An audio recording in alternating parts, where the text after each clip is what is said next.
Hello and welcome to another edition of Small World USA, at least for about the first 18 to 20 minutes.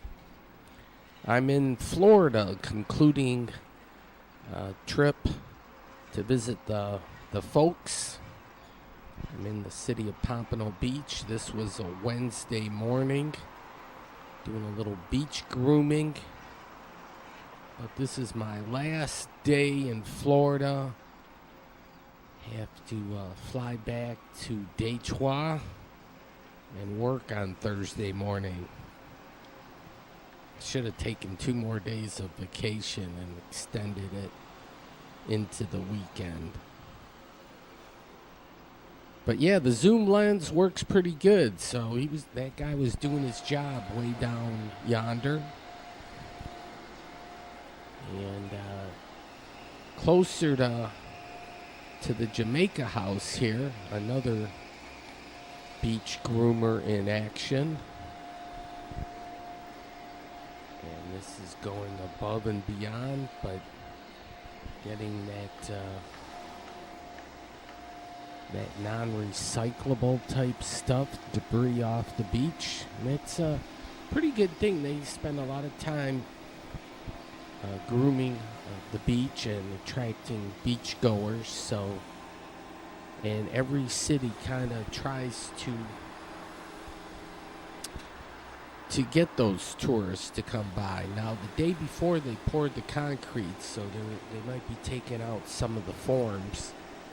But this is going to be a nice restaurant here, and probably in, I would imagine, summer or early fall, this restaurant will be open. That would be the year 2018. But a lot of development here. The fishing pier is going to be a big thing, but the parents say that might still take a couple of years. So some of these things take time. And some people up early getting the exercise. They have a new parking deck here. It's like the Shark Tank parking deck. Yeah, look at they're doing some work on the roof, laying some of that like tar paper kind of thing, the rubberized coating. I would imagine you try to hurricane-proof things as much as possible.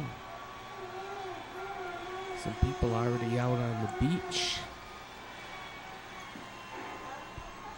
And the heavy artillery. Yeah, this is definitely a room with a view. I like watching this kind of stuff in action. My dad does too. Even my mom gets a kick out of seeing what's going on. But it's kind of urban planning where you can kind of keep an eye on things. This one here, it was loaded down pretty good. I think weight became an issue here. That thing was groaning, basically. Keeping an eye on some of the trades. Yeah, he's going to let this baby back down, but you can see it's loaded up with concrete and so forth. I think it just didn't have enough power to yank it, pull it on up. Now they're discussing the situation, and I believe the supervisors are in those light purple shirts or blue. But yeah, too much weight there. Big boulder in the back. Look at this. 4 engines. That's going to impress the ladies. Yeah, actually, we headed north. And I told the parents I wanted to check out this lighthouse.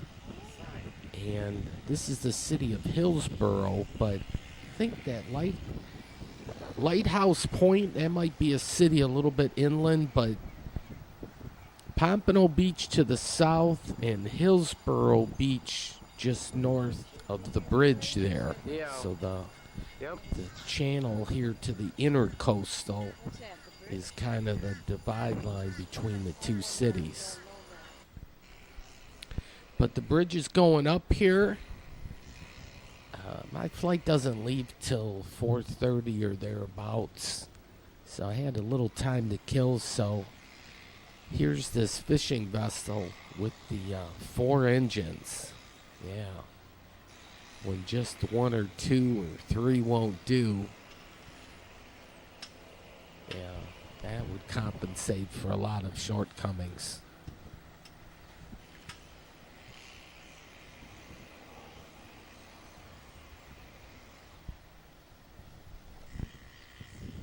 And then they have a historical marker here for the light station.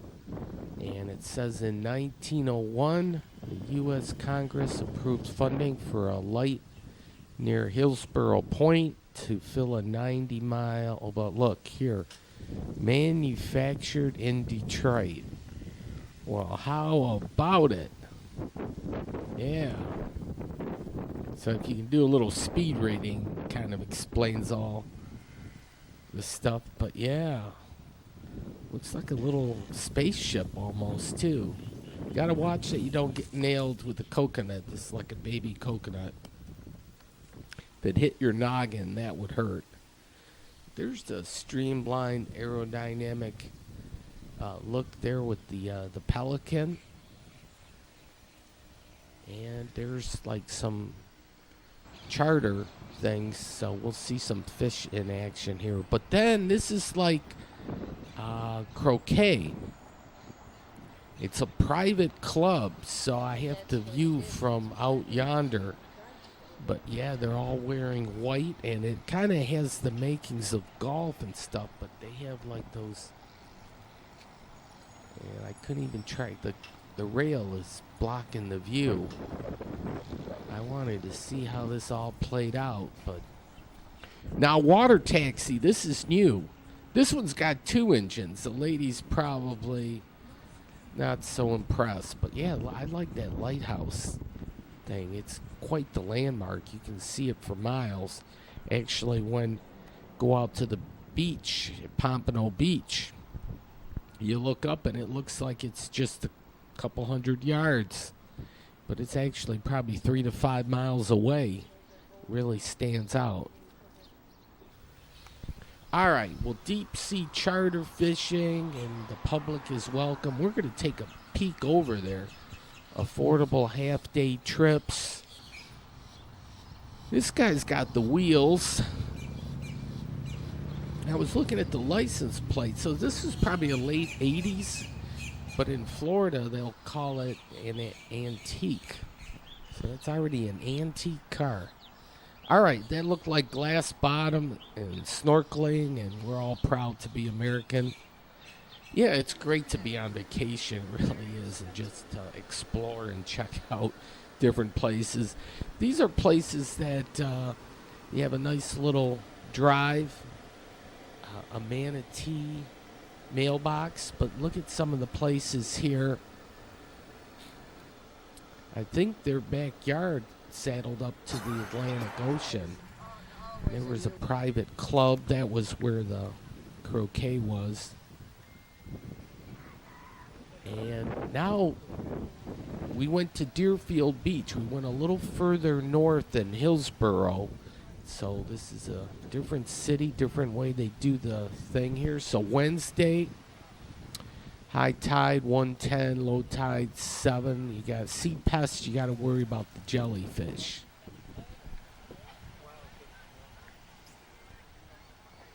And you have the umbrellas. It's kind of like different beaches have different crowds, but you'll get certainly the seniors. Always grab that.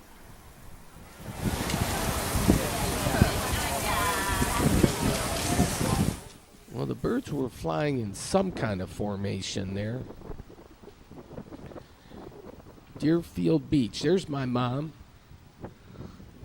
And so we were walking and checking out the place. they have their own fishing pier here.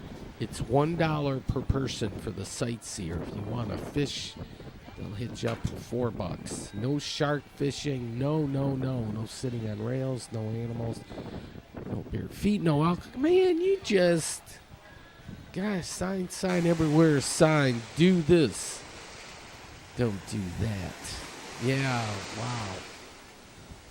They certainly have the rules. But you see the development along, I think it's even still called the Gold Coast. Here we go, some younger ladies. And then it's a manatee. Some people say sea cow, but they've been recently featured. I think it's the Geico commercials. And they got some of these manatees or sea cows, if you prefer, to actually wear T-shirts and help sell car insurance. That's looks like a nice development there and looks circular. And some of the wildlife. Yeah, the manatee attracted quite the crowd. There were other people taking pictures, to be sure. Looks like the end of the pier sustained some damage, and they're going to have to do some work on renovations. And so there's the lighthouse again, but we're north of it from this vantage point.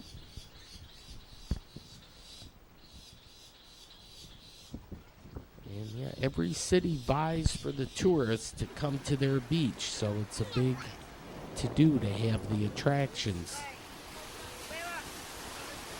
Yeah, that thing's floating around. I don't know if it was, what the story. If they usually hang out in the intercoastal or... Gallant lady. Well, you wanted to see my boat. Well, as promised, there you have it. I wasn't going to deny you the pleasure of seeing when I'm out on the water. This is how I do. This is how I float. This is how my boat floats. Yeah, caution manatee area. So this is where the fishing pier kind of thing. Naughty girl parking only. Boy, I was waiting there for a while to see if Naughty girl would pull up. Here, a fishing center, so various places, and a charter boat just returned to the dock here. Here, a pelican looking for a possible freebie. And yeah, the intercoastal, so a lot of hot properties, to be sure. Real estate's a big thing, certainly, in Florida. And lots and lots of money. This, well, yeah, it's like way high up, so I guess you can see the fish. And here they're emptying the cooler, and forgot the name, but it's a pink fish. They got a bunch of these. You got to hang them up there, right? Yeah, we put them in a bucket, you know?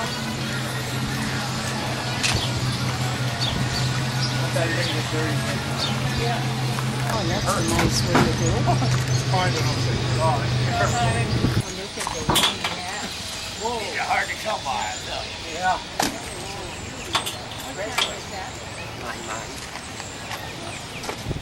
Yeah. Yeah, I've seen the buck pole. So in November, like opening day kind of a thing, display look at that one. the bucks on the buck pole. I'm not into the fishing per se. I wasn't familiar that how this kind of worked out, so this was kind of new to me. Here I can see why, but a little concerned about that little spear coming through there, so that's, just kind of press it in there a little bit. But they got quite a few of these pink ones and a few varieties. But yeah, they display them all, and then it's like picture time. And I'm sure later do the grilling. Swordfish. Well, look at lady holding center court. We're back to the the restaurant development back from the 12th floor balcony. This is definitely the room with the view. Yeah, it's fun watching. I think this is, they still call him the Roach Coach. It's kind of a popular thing now, though, these traveling restaurants on wheels. That one's probably all prepared kind of stuff, but they have those where they'll cook it fresh for you, and they seem to be all the rage. So the pier is a work in progress, and that's going to be ongoing. Why it's taken 2 years, there's probably a lot to it than you would normally. A lot of infrastructure or whatnot. We'll just have to be patient. Okay, now I'm at the Fort Lauderdale Airport, flying back to Detroit. Yeah, this is the look at like the tarmac. Molly, she works on those airplane engines. That's a fabulous commercial that GE ran. The woman power. That's we'll see that's a huge area of growth, as we understand that nobody should be limited by anything. All right, vitamin water, there we go.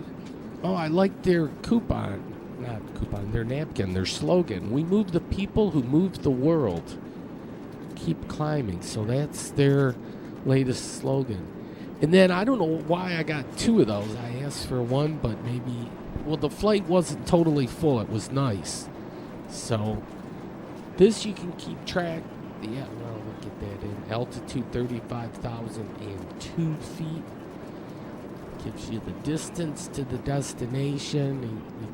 Here, and then they even stamp the logo on these cookies, and they're really good. But I like their slogan on their napkin. Now I got it right. We move the people who move the world.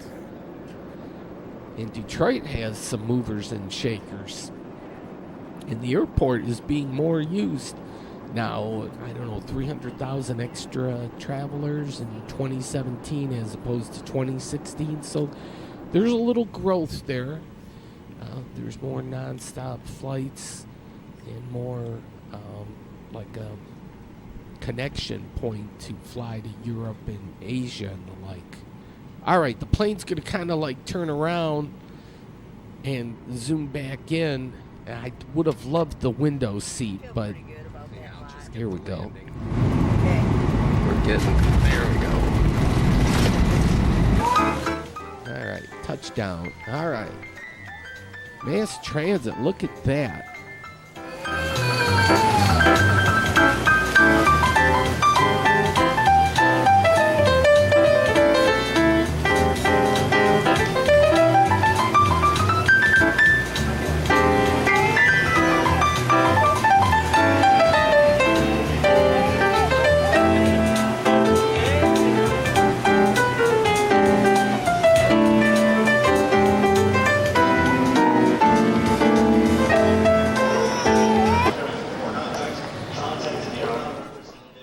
Okay, well, proud to be American. We do have a good airport terminal, and now we have fast bus service from the airport to downtown and vice versa.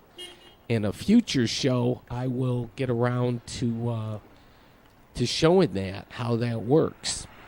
All right. Well, the next 40 minutes or so is going to be Detroit Soup, and I'm out on the east side.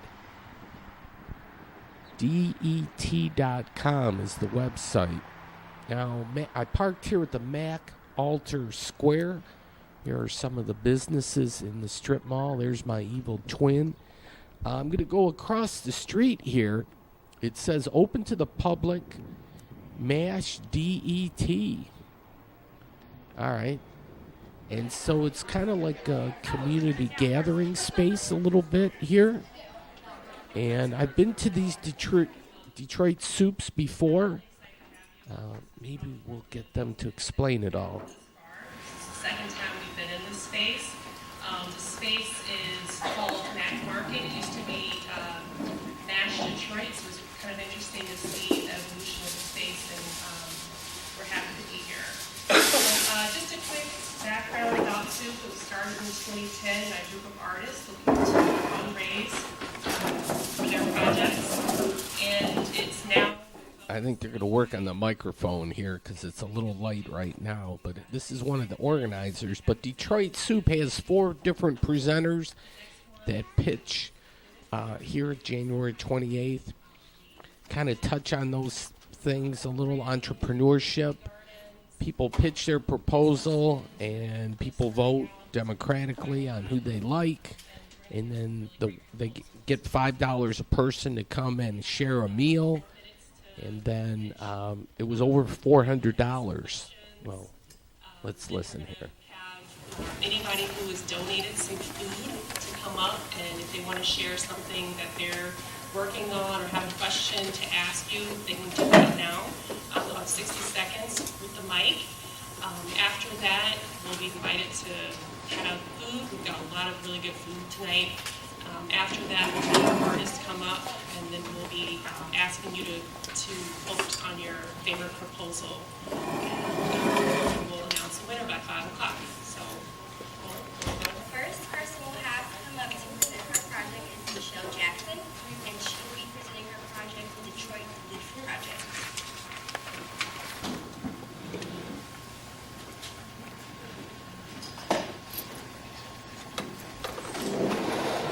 Greetings, Detroit folks.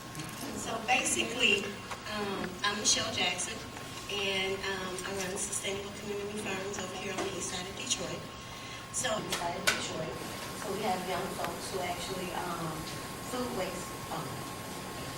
waste. Some of you guys might know a little bit. Some of the colleges now are getting into deterring food waste, and so basically some of the things we'll be going on our particular lot is actually collecting food scraps to actually feed our worms to turn into compost. So basically we'll be using what we actually need right now is a worm bin. So this is a piece of worm bin, excuse me y'all, but this is a sector of the worm bin that we have already. And so our young folks will be able to take these particular strainers and strain some of the compost that we are actually making. And so we're using actual really cheap products that we shift the compost. And I'll show you guys some other things. Yeah, unfortunately, the microphone's not working all the greatest, so I apologize. The sound doesn't come over too well. But this is the first of 4 presenters that pitch a proposal and try to sell the audience that they have a good idea, and if they win, they would get all the money collected from this dinner, this soup experience, a communal soup type thing. After the presentation, there's a few questions that the audience can ask. Rake up the leaves and bring them back to our particular site. Yes. We do. What are you going to do with the compost? So we actually have a farm that we operate. So we actually need our own compost, and then eventually, overall, we'll be able to share some. But for right now, we grow enough where we actually need more compost. We've been bringing it in, so we really want to make our own. 2 more questions? Are you doing anything as far as like making like Grokashi as well, or any other like PM products? Just compost. That you're growing. So who is the food growing? The food recipients, Yes. the folks in the neighborhood. Okay. Thank you, Ms. Jackson. Thank you. Everybody, how you doing? Good. So, my name is Ossie Johnson, and I'm the founder of the Green Hill Garden Project. If you go out this door, it is 2 blocks over and 2 blocks back. So, go there when you leave here. Oh, we're going to check that out in a few minutes, so stay tuned. It has been going for almost 2 years now. It was handed down to me from a farmer that I used to work for. And I kept telling her, I won't land, plant my own garden, do something good for the community. And she finally gave in, so mission accomplished. So right now, I'm using funds generated from my small business, which I also started 2 years ago, Ossie'sMTHouse.com. And if you go to my company page or East English Village page, I just created a Green Hill Garden page specifically for the garden. So that way it's easier to, get the info and keep updated with the community events I hold every month. So the 6 lots down, and he does not like them. Because right now it looks like I'm throwing a lot of waste here. I'm actually building a green hill from trees I cut down, or grass I bring there, or leaves I collect. And of course that'll compost, and that'll be where I build my raised bed. It will actually be food planted on that hill, and then maybe like a rose bush or some type of flower at the top. And then on the adjacent lots in that same area, I'll be building more raised beds, even though I don't own those lots, but I mean, what the city doing with them. So I'll plant flowers in the whole general area. I hold community events here at least once a month. I try to, going around my business, and it's always free food, free water, and the long-term goal is to, once I do get that second lot, finish building my tree house and maybe Indian teepees or cabins. I collected a lot of wood, but it was stolen, so it's kind of tough to try to get the wood there, and I have nowhere else to put it. So that's another thing I'm working on. But once I get it all said and done, I want to keep buying lots, keep building, and then finish building my portable training center. I got it halfway up on a 7 by 12 foot trailer that I also purchased using landscaping, whatever the case may be, whatever the services are that my company offers, those will be the ones that I target. And I'll try to, the teams are the target, so I try to get them there, get them to watch the videos. I cut a tree down and I had 12 log seats for the kids to sit on, kids, teens, even adults, and those were also stolen. So a lot of the work I'm doing myself. I try to get people out there. I got Alexis out there to ride the lawnmower, cut the grass, so mission accomplished. And she did pretty good too. People, they donate rose bushes, flowers, food, all that good stuff. I partner with Keep Growing Detroit. That's where I get the majority of my food. And all this food is always given away. I also have a 30 by 30 resident. No, it doesn't matter, because you could use it in anything or what? So the idea is to use just all natural structure. If I could get at least, maybe 4 inches in diameter, maybe 12 feet long, then I could build the raised beds with that. I could build the cabin with that, and the majority of the tree house. Which other location? So it's 4302 Phillip. And it's 2 blocks over, 2 blocks back towards Eastwood. You can't miss it. So we had a community event yesterday, and we got the Green Hill Garden signed up. And I ordered pizza, brought water, all that good stuff. We hung out, had fun. And so how I'm gonna power all this stuff, another thing I want to get at is I got a small generator, and that's how I power the TV, radios, whatever we need. More questions? So it sounds like I know I'm theft. taking up like a half an hour, so. It sounds like theft is a big problem for you. Yeah. What kind of ideas or steps are you going to take to prevent that from happening, or locking your things up and protecting them? Because you keep going a step forward, and it sounds like you're taking 2 steps back, but not because of anything that you've done. Right. So do you have any ideas about that? So I can't necessarily bring all of this wood to my house. And so I really got to leave it there, and I can't lock up branches. You know, that's the tough thing. So as far as the trailer, the TV, everything that I can take, it will be taken back. Okay.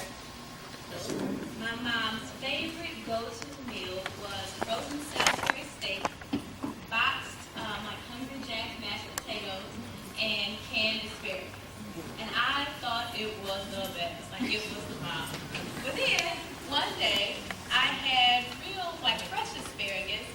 And I was like, wait a minute, gig is up, Mom. This is different. And I didn't believe this is fresh asparagus. This is not the stuff that my mom serves. Like the stuff that my mom serves tastes different, better maybe, even though it was from a can. So it took me a while to realize that food doesn't come from a can. Mashed potatoes don't come from a box and flakes. I don't fault my mom. She did the best she could with what she had, and as a kid, I loved it. But as I got older, I'm like, well, I would rather have the fresh stuff and know exactly where my food comes from. So hence I started the Kitchen Group. We teach cooking classes for youth in Detroit. We teach them how to create wholesome meals from fresh ingredients. We have a small little garden where we grow things, and we bring in, fresh, whole ingredients, and they cook a delicious meal afterward. Nothing is processed. We hope that they'll have a better relationship with food long term. We're looking for better long-term health outcomes.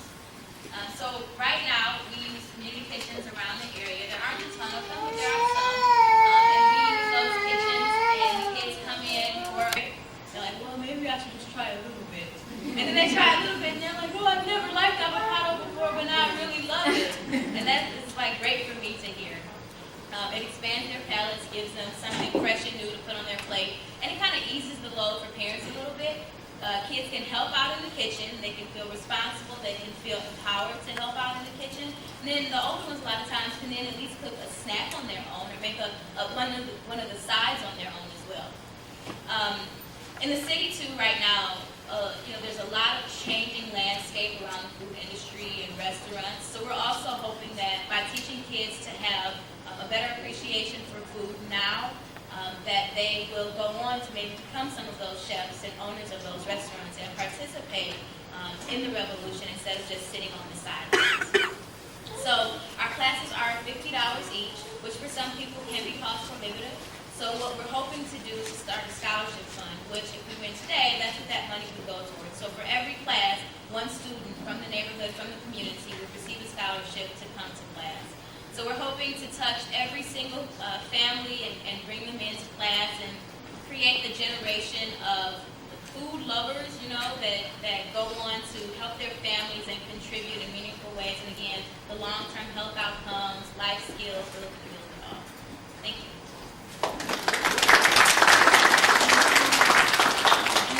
Yes, the $50 fee for the classes, I heard you say something about they get to take food home. So what size meal they get to take a meal for X amount of people home with them after they do this class? So not quite. And then a lot of times they'll still take carry-out boxes home with them as well. Okay, thank you. Another question? What design locations do you use and what age group? So that's one of my problems right now. There aren't any commercial kitchens for me to use here on the east side. I actually tried to have a class here, but because it's not a commercial kitchen, they couldn't allow it. So I'm working on finding more locations, but our age group is 5 to 15. And I can help you with the design location. Perfect. You're the person I need to talk to then. Thank you. Are there other? Go ahead. So do you offer any sort of education to parents to go home and reinforce the curriculum to the children? Because if they know, but the parents don't. Yeah. So we have done parent-child classes, and we'll continue to do those. So those aren't every time, but we do offer them from time to time. And that does help equip the parents, right? So a lot of times it's a matter of having the patience. I get that completely. Sometimes it's not having the skill of parents themselves or the time, right? So when we have the parent-child classes, I'll tell the parents, okay, parents, now this is the part where you kind of let them do their own thing. You let them cut it. They'll probably mess it up. It's fine. They're going to mess it up. Don't worry about it. And then also when the parents come to pick their kids up, the kids stand up and they tell their parents exactly what they did, exactly what they made, what they chopped, what they got, the different ingredients. So that does help reinforce it too. Yes? I love your passion and the idea about helping young people become like part of the revolution. So my question is, in your project, has there been something that you've been surprised about? The boys in the class, she's never met them before, and they're just talking like they're best friends. She's like, yeah, I'm coming next week, and the week after that, and the week after that. And I walk by, and I'm like, you don't even have class next week. The week after that. They're just so excited about it. That and seeing their eyes open to new ingredients, I think sometimes, especially if your family is like tight-knit and you have, I don't know, Sunday dinner every day, every Sunday at grandma's house, it's a lot of times the same type of food, the same type of cuisine. And to help them break out and learn about different ingredients, their eyes are like wide open for that. One more question? Yes? Who exactly teaches these classes? I teach the classes. So I teach all of the classes. For the larger groups, I'll have 1 or 2 assistants come in and help me. But typically it's just me teaching the classes. I love food, love working with the kids. Thank you. Nancy. Oh. And she's going to present her project Off the Street Teams. No.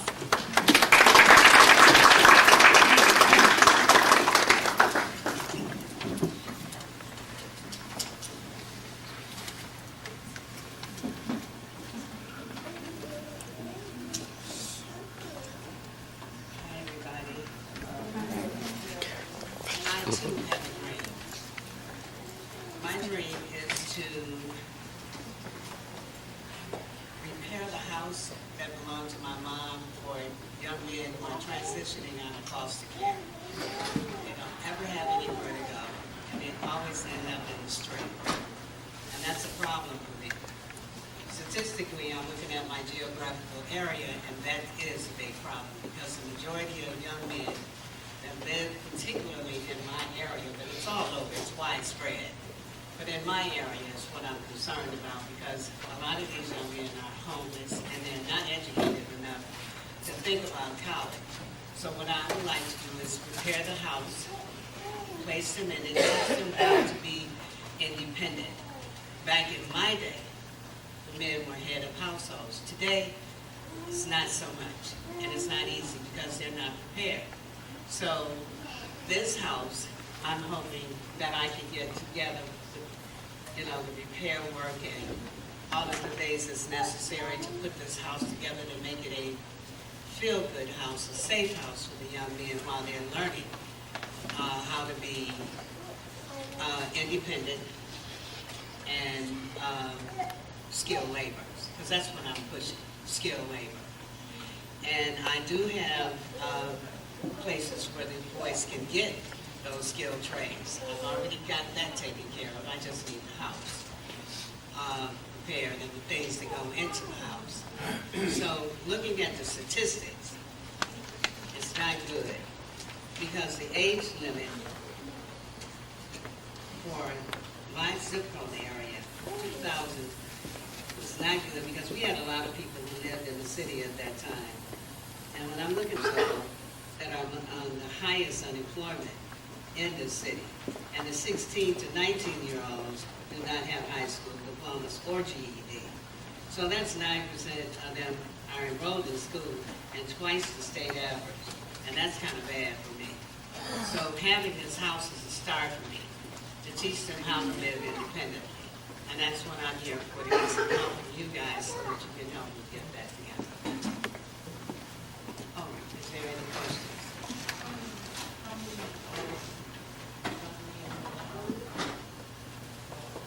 Well,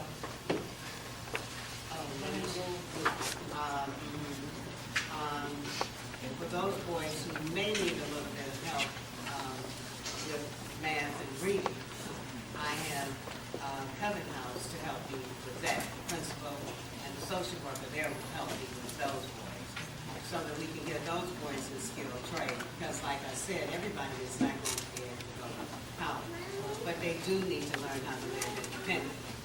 And independently means 30 $40,000 to $50,000 a year.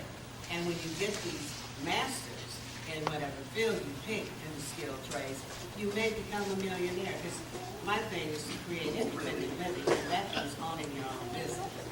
So there's a lot that I want to do for this particular environment here. Is there any?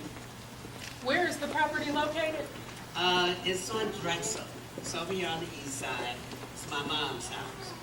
I have a picture of it if you want me to float it around. Want to see it? Anybody want to see it?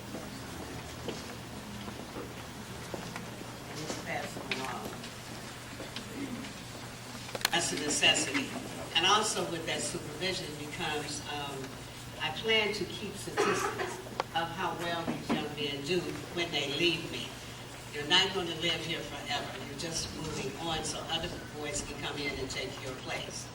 So statistically, there'll be a format for me to find out how well these boys are doing after they leave. Yes.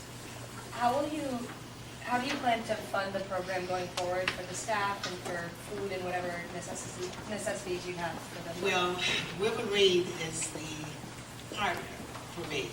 When I get started, these boys will have already been evaluated when they come to me. So Wolverine will do the walkthrough to make sure that they're in a good environment. And that's where the boys will come from. The roof needs to be repaired. Plastering needs to be done. And floors, because the roof is bad right about now. Yes? So do you have any other partners? Grooves? Yeah. Most certainly. You're not in there. I mean, we would have a function without rules. You're going to have somebody to supervise you, so automatically that means rules apply. So for all those who cannot follow the rules, I'll be contacting where they came from, which would be Wolverine. Okay. I'm going to pass on the ballot, run it back, make sure that you don't see one that you want to select, and it's probably on the other side. Okay, so really quickly before we actually go ahead and start eating, my name is Paulo and I'm the volunteer chair for East Jefferson Soup. So if you're interested in volunteering, you can come and grab me and I get your contact information. There's to be a sign-in sheet in the front. If you leave a good phone number or email address, I'll reach out to you. So with the point of soup, of course, is to raise money for great organizations, but a part of that is fellowshipping and sharing in food and things like that. And the vast majority of our food comes from donations. So even if you're not able to come and give a hand, if you're interested in donating food, anything from an actual soup to beverages, people donating pizza, all types of stuff. So that kind of keeps us going. We actually had a couple of people donate different things. Sisters on a Roll is a catering company, and they donated food. There is a white bean kale chili over there. It is vegan. I'm sure that My name is Sarah, and I am here with Bridal Network, which is an inspirational digital media startup out of the University of Notre Dame. And we aim to provide editorial content, both editorial and videos that speak to the authentic experience of young adults. And we try to provide stories that show how young people are making a difference in our world, making a positive impact, and try to provide some help in terms of navigating life and the importance of keeping the faith. And we are producing a video, so we're on bridalnetwork.com. Feel free to check it out, and you'll be able to see the videos we're producing here in Detroit. So thanks very much, and it's a pleasure to be with you. I don't know if there was anyone else that maybe donated food or beverages, if you wanted to take an opportunity to come up and talk. Property owner in the city. Okay, who knows about the Detroit DWSD drainage charge? Yeah, so I consider myself kind of an expert in the drainage charge, and I'm just trying to talk to residents about just learning more about what it is and how you can lower your bill. I'd love to help you build a rain garden. So if anyone wants to talk about it, learn about how you can lower your bill, feel free to come talk to me.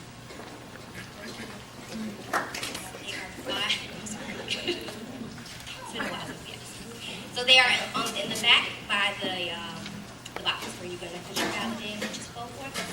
Thank you.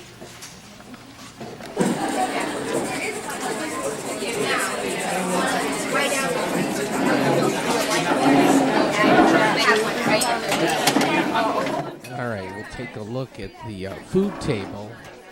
So Little Caesars provided some pizza. This was a soup thing, like a vegetable soup. And these are the 4 different proposals you could vote for. So you had to put a check mark or circle or whatever and then put your ballot in the box. Okay, I'm going to do a little spinorama while people are voting and doing the shared communal experience of eating. It's got its name, Detroit Soup. Okay, near Grosse Pointe Park, we're on Mack, and just kind of where my thumb is, on the north side of Mack. Here at Detroit Artists Test Lab, and then there are a few companies here. And look at this. I have to learn more about this Motor City Match. So I should go to that website, probably learn a lot from that. You can get here by bus. It's Route 31. Across the way is a Detroit Worship Center.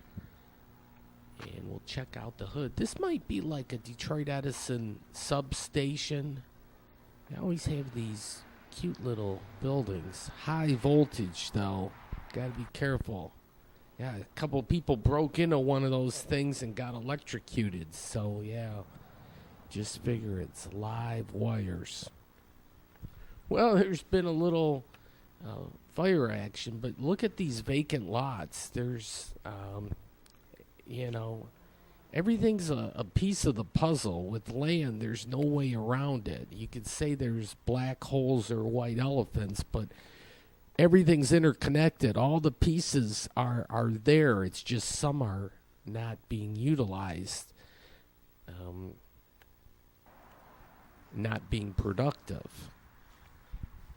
So we have to look at all these properties and say, do we have a little more potential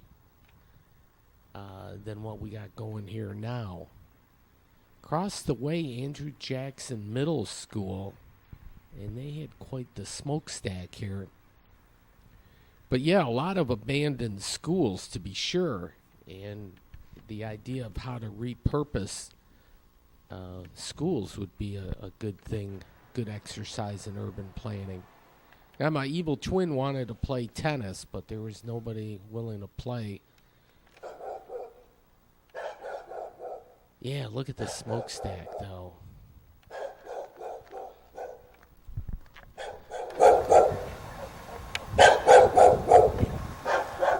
I'm glad he was chained down, otherwise it probably would have torn my head off.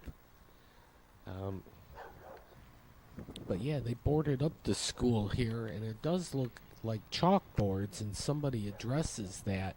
Here I want Green Hill Garden, 2 blocks over and 2 blocks up, but we'll check that out shortly. What does it mean when they or we close schools and put the blackboards on the outside? I can never read as fast as you can do it with your eyes verbally. And this one, yeah, kind of faded a little bit. But yeah, look at these empty, it's like prairie land. There's a lot of potential. Green Hill Gardens. So the young gentleman had an event. I took it the day before. They got a thing here of compost. I wanted to be the king of the hill, so I did. There I go. I'm up on top, and you got a view.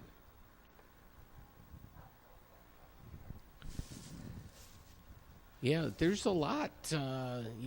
Your mind can wander, come up with ideas of potential, but not many major industrial cities have opportunities where there's vast swaths of land where you can totally redo things. You can change the complexion of the puzzle. And everyone can be a piece of that puzzle. Well, the urban farming and stuff certainly is a component. The housing stock, I think of like the Three Pigs thing where, you know, you have houses made of hay and then, what was it, wood, and then it was brick, or however that worked. And some of these houses here, certainly not the best construction, or probably not bad, but not maintained well. And so the big bad wolf kind of blew some of these houses down, or fires did too. But there's new developments down the way, just down the block. Here we'll just take a little peek inside here, and the elements kind of have gotten a hold of this one. Probably squatters lived here at various times. It's been kind of trash, but at least it can get you out of the cold. Here a new development, but I just can't believe the way the driveways are set up. They have quite the incline. But they have a nice garage. Yeah, look at that. That wasn't figured out too well. That was the only hang-up I really had. But I like the construction. And it looks like they have 2 units kind of attached. Some of the older housing stock still around. And this house maintained nicely. That's every bit of a 2-car garage there. Here's the back side of this community meeting space, and it might have room for a lot of tenants, or they could subdivide it, but they certainly have a lot of electric meters. Or unless that was the gas, I don't know. Okay, they're going to announce the winner here. Just remember, none of these things exist. Well, they had a little poetry, but now they're going to announce between the 4 the East Jefferson Soup. And we want to know kind of how it's been going since we awarded you our last pot. So come on up. Hi. Hi. Like she said, my name is Amanda Wisniewski, and I'm a social worker at a community mental health agency on the east side. We go by Adult Wellbeing Services. I am specifically the social worker for a SAMHSA-funded program that allows us to... This was a past winner, and every now and then they invite a past winner to discuss how things have gone. So here we are with her story. So things are stretched really thin, so much so that I had to apply for this microgrant. The money that we won last time at Soup was used to purchase a medical-grade refrigerator and freezer so we can store our vaccinations. We originally wanted to sort of expand and do pediatrics. The scope of the grant is to serve those 18 and up, but of course our children are really important, and it's really great that they start with a solid foundation as far as their health is concerned. However, if you've been paying attention to the news, you know that right now our Tri-County area is experiencing a hepatitis A outbreak. So we've been focusing on that. So we get vaccines through the city of Detroit, and those refrigerators, the refrigerator and the freezer that we bought have been housing those Hep A vaccines. We've actually been able to vaccinate almost 75 people in the past. We won in August, I want to say, so that's pretty good. With us. Like to promote each event. Oh, there was my soup, vegetable soup. So good stuff. It takes $4.25 tonight.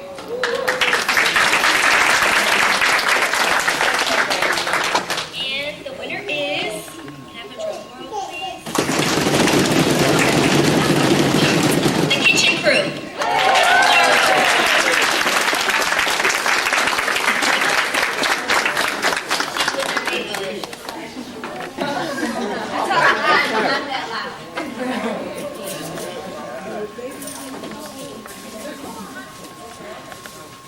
thank you all very much for supporting us. We love the work that we do, and we love supporting the community and helping the kids grow and flourish, so thank you very much.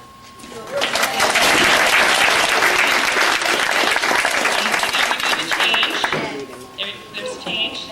You're welcome. And then I also want to personally invite you back to the next soup so you can share your progress in East Jefferson and how it's going. Absolutely. Make sure you connect with Letitia over Yes, there. I'm Show coming. everything. Yes. Make sure you're here in East Jefferson. Yes. All right? Thank you all so much.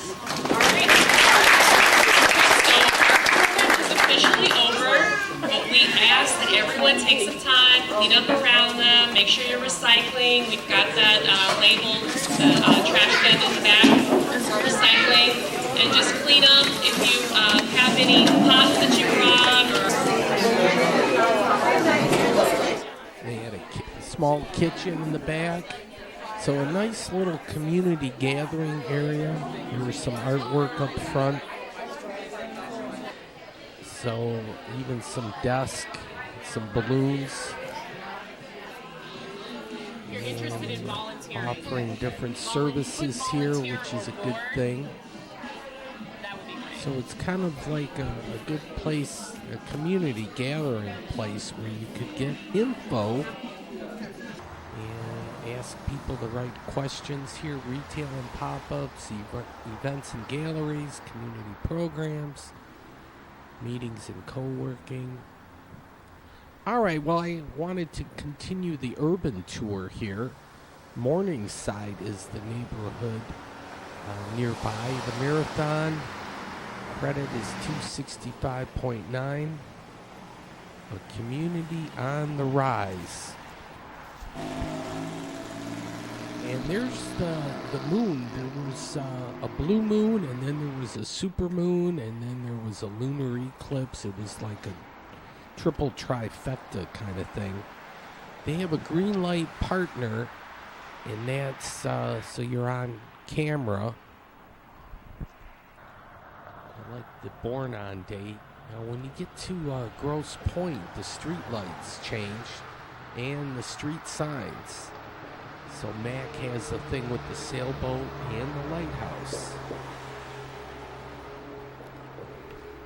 And Grosse Pointe is more high rent, but the housing construction, it's not like everything's a mansion, not by any means, but there certainly is a disparity in home prices if you're in Grosse Pointe as opposed to Detroit, but certainly in neighboring blocks, there's some decent housing stock still certainly in Detroit, but nice and tidy through here, although this building here looks uninhabited. Some urban gardening going on. And then this for sale, now it may have sold already. This may be old info. There was a notice of a hearing, description of property, and I'm into that urban planning, so this is all like the legalese kind of stuff, but proposed use, they want to construct a bank with drive-through facilities. So in this particular corner, and I believe this actual parcel, is in the city of Detroit, even though it backs up and borders on Grosse Pointe. So they want to change from R2 to B4, but they had a meeting last year, so that was already old news. All right, good old US of A and the city of Detroit flag here, but I'm in that strip mall. There's a Foot Locker. Aldi is my favorite grocery store. I'm not into name brand food products per se, so if I could save a couple of bucks and be in and out real quick, Aldi does the trick for me. Here, Detroit Police Mini Station and the Secretary of State, that's always convenient. And the Chicken Shack, I patronize that place. Folks, that's the end of the show. Next week, I'll have a different thing, mass transit. which is good. We'll talk about that. The fast buses. Folks, though, have a great evening. Have a good night. Take care. And goodbye.